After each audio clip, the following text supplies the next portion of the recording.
Buenos días, mis amigos, de nuevo con Ecos de la Ciencia y aquí pues vamos a conversar con nuestro invitado especial del día de hoy. Es el doctor César Paz y Minio, uno de los científicos más importantes del país y ahora director del Instituto de Investigación de Genética y Genoma de la Universidad Tecnológica Equinoccial. Muchas gracias por haber aceptado la invitación, César. Y para empezar, pues cuéntanos un poquito como presentación qué estás investigando ahora o estás haciendo algún libro. Adelante, adelante, César.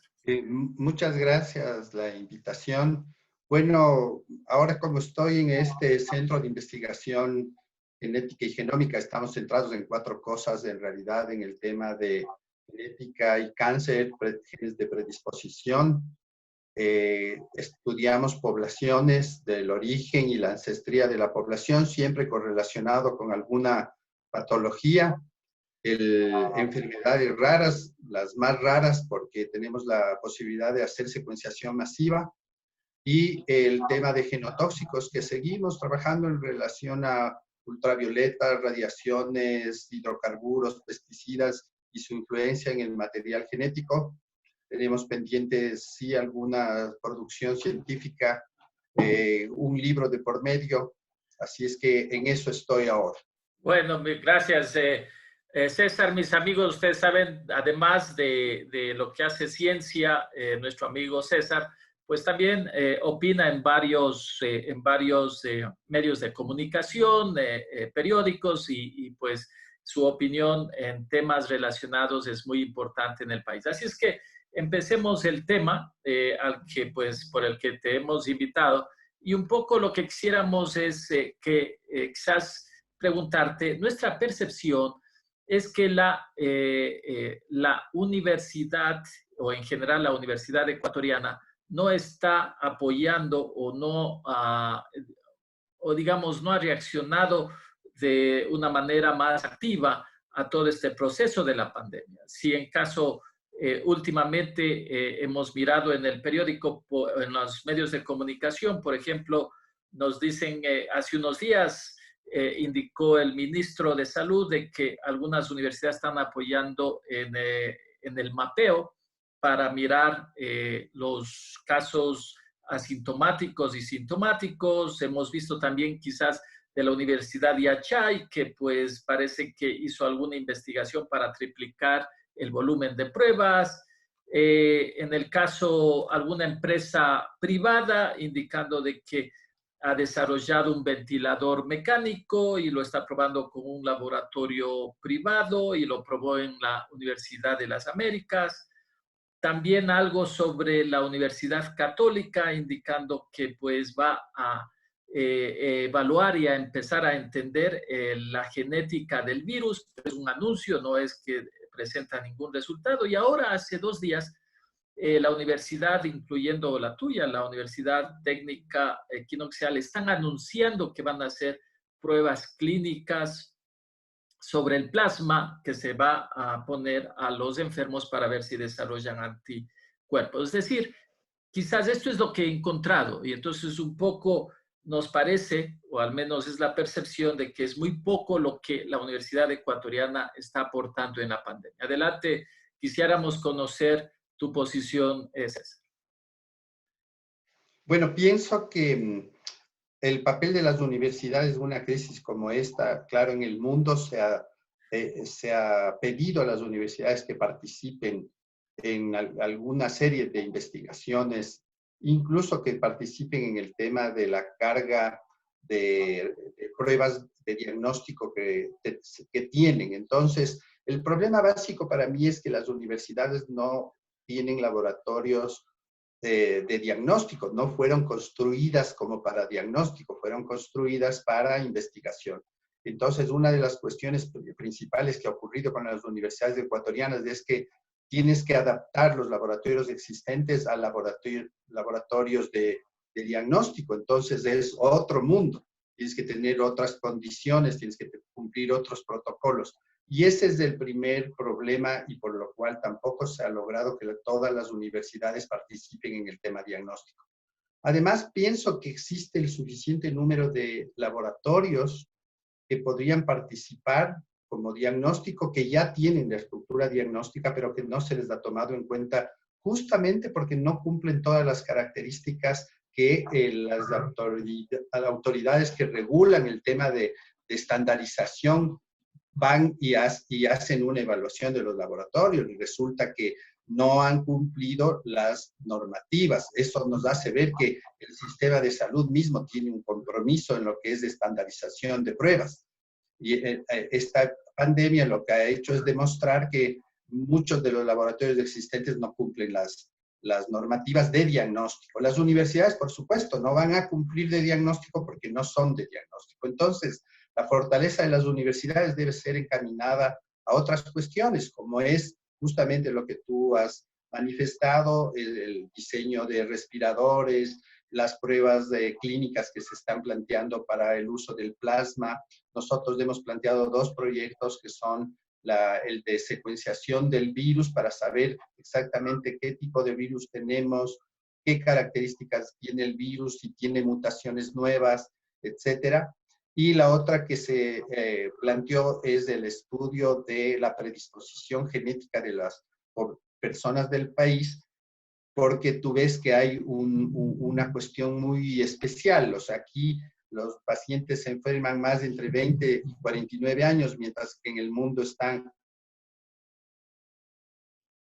un lado. Luego viene el tema de los grupos sanguíneos, que algún rato se vio que el grupo A era más susceptible, pero resulta que en el Ecuador tenemos más grupo 0 y también tenemos mucha susceptibilidad. Eso significa que el background genético de las personas del Ecuador tiene un componente especial. Entonces, yo creo que las universidades tienen que plantear, primera cosa, investigaciones que sean pegadas a su realidad de laboratorios. Es decir, tú no puedes en este momento transformar los laboratorios porque necesitas construir cosas nuevas, aislamientos, cuartos de aislamiento, cambiar protocolos desde la entrada de las muestras, registros, y eso ha complicado en realidad. Nosotros mismos nos enfrentamos a ese problema. Queremos apoyar con el tema diagnóstico, pero no cumplimos la normativa del ministerio porque somos un laboratorio de investigación. Y así le pasa a la Católica, les ha pasado a otras universidades que tienen esa problemática. Entonces, ¿a dónde tiene que estar encaminado? A entender al virus, a entender la población, a plantear estudios de diseños matemáticos de cómo van a comportarse el virus en la población. Entonces, tienes que encontrar otras salidas. El tema se ha dicho que es mucho más accesible el tema de las pruebas rápidas ya a la población general, porque sí, eso sí está demostrado que lo que tú haces de diagnóstico es como la punta del iceberg, ¿no? El diagnóstico solo refleja la punta del iceberg, pero cuando empiezas a hacer pruebas en la población general, como que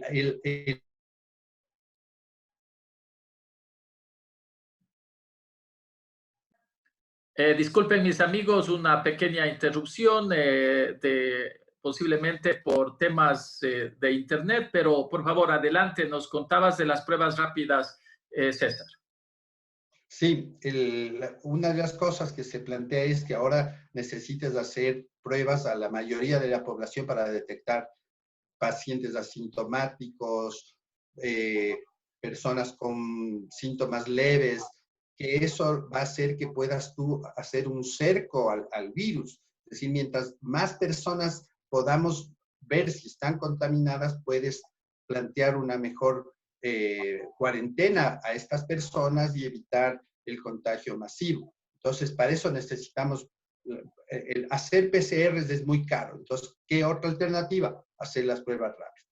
Y en este momento también ya se puede hacer los estudios de inmunoglobulinas, la G y la M. Si tienes inmunoglobulina G, va a ser porque ya estuviste en contacto con el virus. Y si tienes inmunoglobulina M aumentada, pues quiere decir que estás en una fase activa y tienes que comprobar con la PCR y de esa manera proteger también la inversión que estás haciendo, porque las PCR son caras hacer.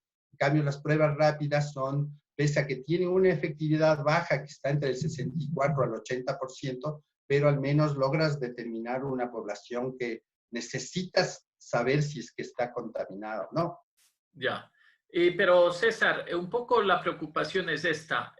Como tú mismo mencionas, hay muchas cosas por investigar, pero recién se están anunciando las investigaciones. Ya vamos ya 2 meses en este proceso. Mientras que cuando miras la prensa internacional, por supuesto, en países más avanzados y desarrollados, ya las universidades están trabajando en diferentes cuestiones de investigación muy importantes para esos países en paralelo. En nuestro caso, recién estamos, o las universidades están anunciando. ¿Es que estamos yendo lentos o es así? ¿O hay alguna traba para que se puedan dar estas investigaciones? Bueno, pienso que aquí ha habido una lentitud extrema en el tema de la reacción que debíamos tener, ¿no? Incluso desde el inicio de la pandemia. Y luego, el plantear las investigaciones, te encuentras con todas las trabas burocráticas y de legislación del país, que nosotros habíamos presentado que a los pocos días, será la primera semana, ya presentamos el proyecto de secuenciación masiva, pero la respuesta de las autoridades sigue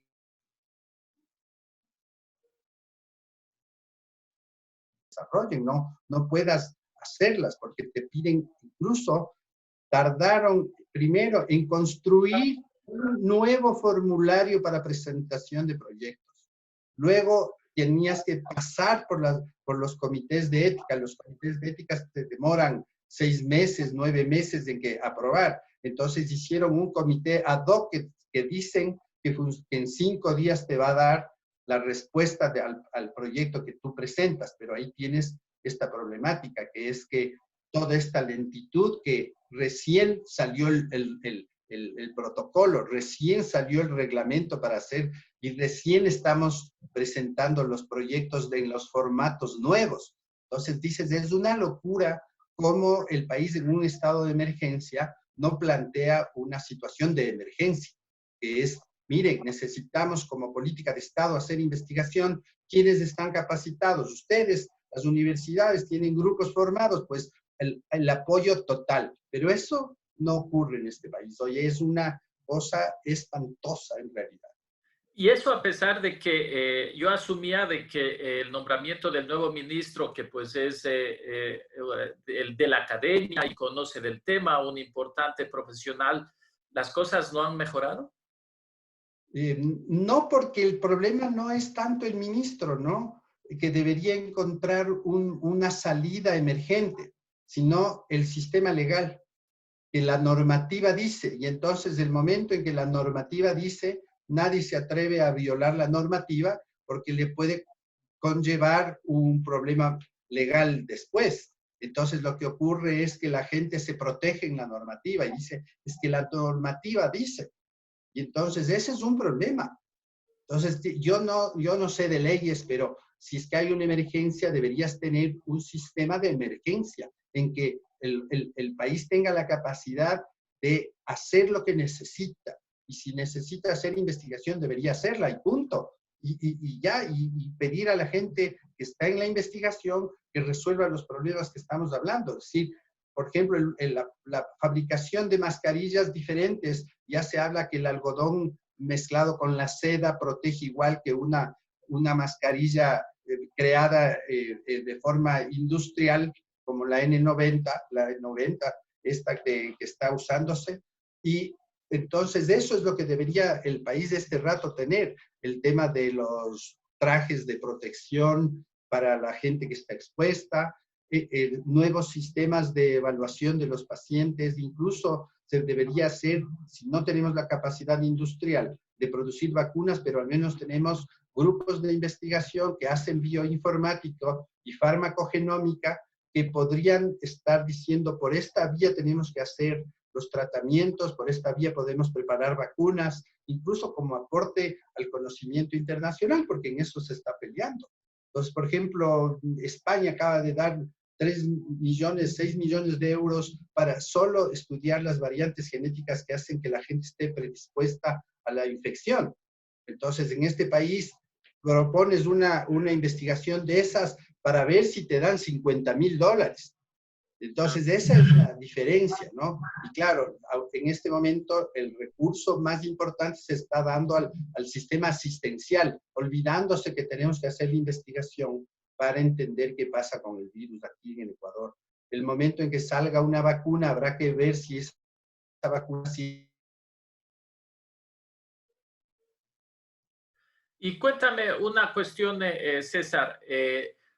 También de lo que hemos mirado en la prensa y en los medios de comunicación, parecería ser que las universidades que de alguna manera están proponiendo proyectos o tratando de hacer algo son las privadas. Estamos hablando de la UTE, de la UDLA, de la Universidad Católica, de la Universidad de Espíritu Santo, pero no se escucha de las universidades públicas, que se asume que pues son más grandes, deberían tener hasta personal, mayor personal para investigación. ¿Qué está pasando, César?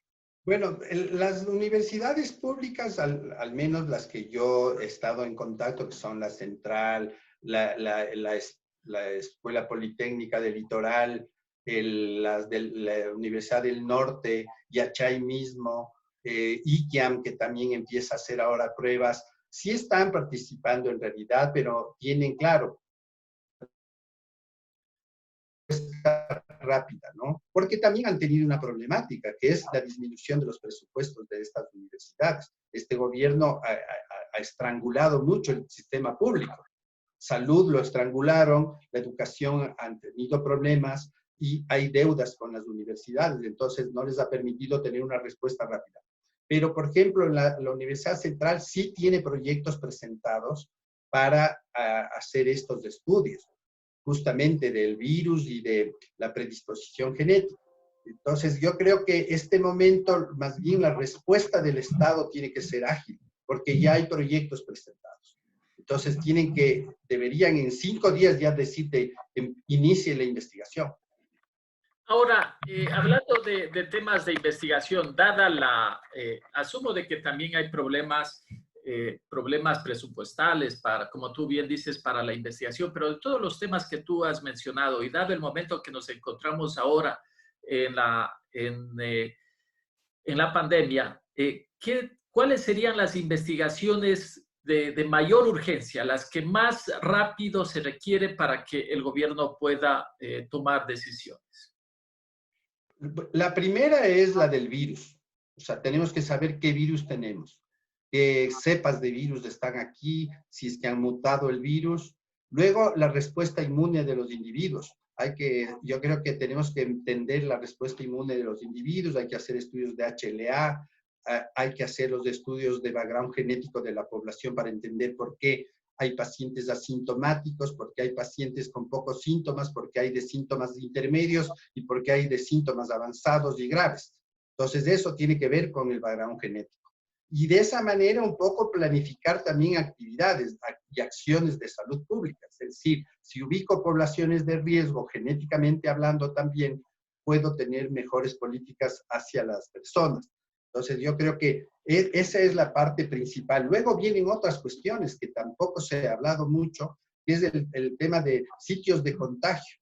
Entonces, como hay una serie de información, que el virus está en el metal, que está en el cartón, que está en el plástico, ver si es que efectivamente son medios de contagio esos o simplemente el virus está ahí y es inerte, porque la tendencia está a decir que el virus solo contagias por la tos y por los estornudos y el hablado que tiene el flush normal, digamos, ¿no? Pero es la población nuestra. Luego viene el tema de si hay contagio o no entre mascotas y humanos. Es una de las cosas que preocupa a un grupo poblacional que convive con mascotas. Entonces, todas estas cuestiones que no sabemos bien. Luego el tema de si efectivamente estas medidas de sanidad que se están haciendo, como el desinfectar a las personas, desinfectar a los carros, si es que es verdad o no que sirven para algo. O sea, desde mi perspectiva, si transmites el virus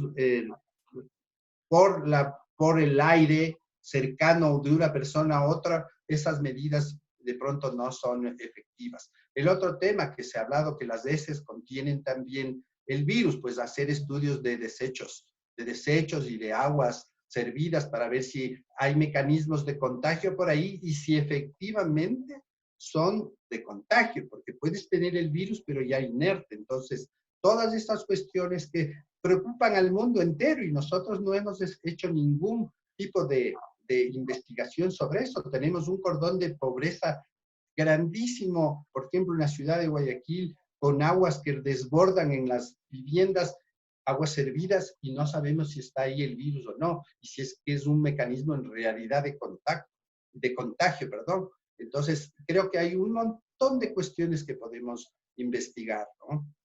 Bueno, en realidad, como tú bien dices, muchas cosas por investigar y esperemos que el gobierno acelere la aprobación de estas propuestas de investigación porque son claves en este momento para que se puedan tomar mejores decisiones.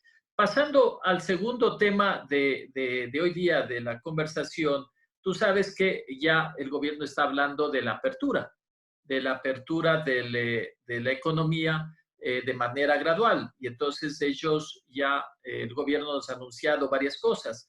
Nos ha anunciado pues que ya va a poner en marcha de manera agresiva lo que se llama el rastreo de la exposición del virus, toda esa estrategia, lo mismo a la aplicación de la comunidad por el rebaño, y no solamente eso, también anunciaron de que van a poner una aplicación parecida a la que se usó en los países asiáticos para, como parte de la estrategia que se puede detectar por Bluetooth la presencia o no de personas que tienen la infección. Hablemos un poquito, primero cuéntanos de qué se trata esto y luego cuál es tu opinión. A ver, empiezo por el tema de romper la cuarentena ya. Pienso que la experiencia de otros países es importante como para tomarla en cuenta y la suspensión de la cuarentena pondría en mucho mayor riesgo a las personas que van a salir otra vez, ¿no es cierto? O sea, eso provocaría un rebrote de la pandemia y un colapso mayor del sistema de salud. Entonces, creo que deberíamos repensarlo el tema de si abrir o no ya a los diferentes sectores.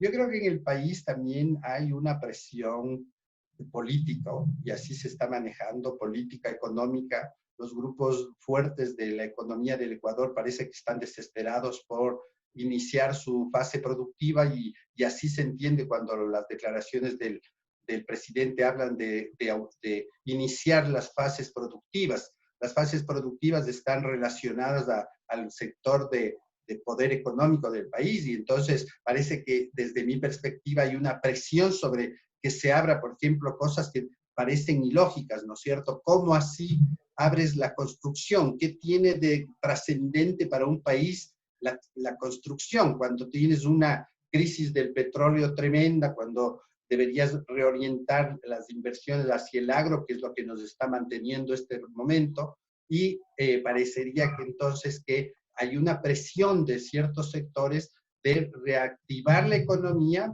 y eso significa poner en riesgo a las personas, ¿no? Entonces debe haber unas campañas de ayuda social y todo esto porque has creado un problema el momento en que paralizas un país, por supuesto. Entonces tienes que empezar reiniciando actividades. Incluso hay modelos matemáticos que dicen que si vas a reiniciar actividades, todavía ningún país ha dicho que va a reiniciar, excepto Ecuador, otros que ni siquiera se han pegado al tema de aislamiento, como Suecia. Pero digamos que si reinicias, hay modelos matemáticos que deberían ser 50% de la población laboral, una semana pasan 7 días en definitiva en las cuales ya no presentarías o sí presentarías síntomas y esos se aíslan y los que no pasa la siguiente semana el 50% y vuelve el mismo mecanismo. Los que presentan síntomas se quedan aislados, los que no presentan siguen 2 semanas después, cosa que así siempre estás controlando el número de enfermos que van apareciendo. Eso es un modelo matemático que ha surtido efecto, o que parece que va a surtir efecto, por ejemplo, en Israel. Y entonces hay diferentes modelos en que hacen que se proteja la población. Dentro de eso, el tema del Bluetooth es una cuestión muy curiosa porque se está encaminada a las personas que manejan teléfonos celulares. Pero aquí la primera pregunta sería, en el Ecuador, ¿cuántas personas manejan teléfonos celulares? Entonces, tendrías la opción de registrar solo las personas que tienen teléfonos celulares.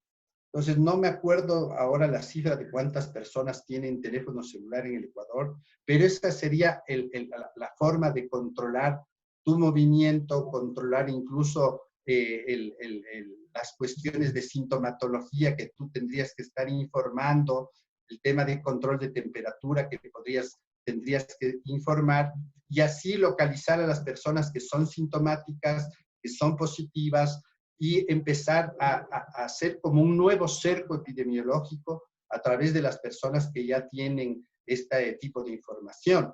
Pero vuelvo a decir, de pronto el Ecuador, yo no sé cuántas personas. Ya. ¿Qué te inquieta? Sí, digamos, un poco quizás ya terminando, el tema del rastreo de la exposición del virus es un proceso que todos los países hablan de que se requiere capacidad, coordinación, no solamente con el área de salud, sino con las otras áreas de gobierno, porque pues esto significa de que una vez que se ha identificado a una persona contagiada, identifican los contactos y esos contactos tienen que confinarse, adicionalmente tienen que ser supervisados, es decir, evitar los problemas que ocurrieron al principio en Guayaquil. Pero hasta ahora, lo que se quejan, o al menos, por ejemplo, incluyendo en el cantón Cayambe, se queja el alcalde de que no hay ningún rol para la municipalidad en ese proceso. Pero por otro lado, el ministerio no tiene la capacidad para controlar, monitorear y asegurarse que hay el confinamiento. Entonces, toda esta estrategia está como muy débil y es la que el gobierno anuncia que es la que funcionaría ya muy pronto a efectos en el proceso de la apertura, de la nueva apertura de la sociedad. Bueno, ya encontré la cifra, hay 56% de personas tienen celular en el Ecuador. Entonces, solo llegaría a eso, ¿no? Primero. Luego el tema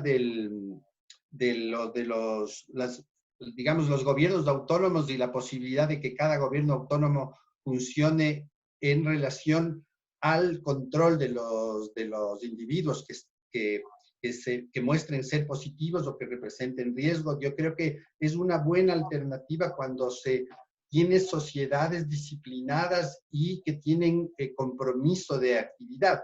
Lo que hemos visto en el Ecuador, lastimosamente, es que las personas no han logrado tener conciencia de lo que significa el aislamiento primero, porque además hay condiciones de salud, condiciones socioeconómicas, perdón, que son complejas, ¿no? Hay personas, 8 o 10 personas viviendo en 16 metros cuadrados. Eso no es un confinamiento espantoso. O en la costa que viven personas en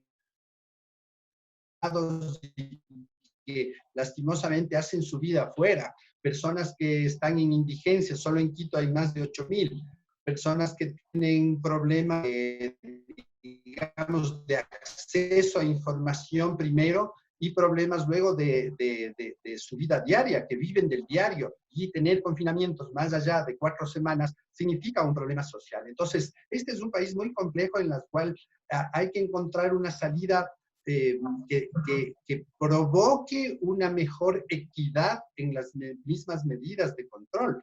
Entonces, por ejemplo, se habla de una salvar al país a través de medidas económicas en las cuales al final de cuentas estás afectando a la población. Pero no se habla nada de los sectores productivos grandes. Bancos, por ejemplo, deberían bajar tasas o volverles ya no disculparles las deudas que tienen con el fisco, que llegan a 1.400 millones de dólares.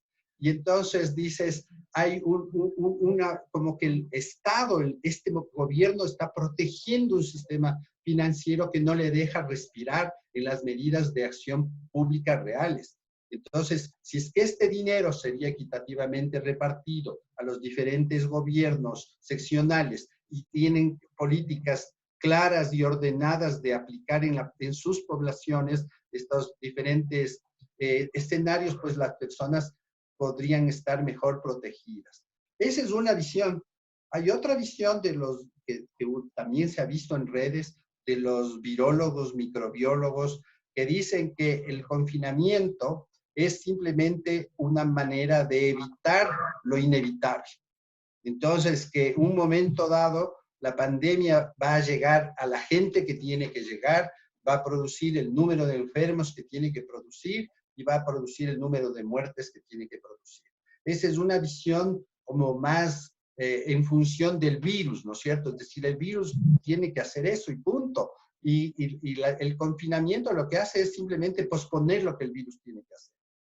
Yo en esa parte, pese a que podría ser, digamos, un poco lógica, creo que el hacinamiento obligatorio, el tema del aislamiento obligatorio, de alguna manera protege el contagio y los países han demostrado que han bajado el contagio a cero el momento que tienes confinamientos prolongados. Se habla hasta de 120 días, ¿no?, de confinamiento, que podrían frenar el tema del contagio. El Ecuador es curioso porque dices, queremos ser los Guinness de salir a las actividades y también los Guinness de muertos. Entonces dices, ¿qué pasa en este país que no se entiende la parte técnica que está tan bien dicha? Italia sigue en confinamiento, tiene más meses, más semanas que nosotros. España lo mismo.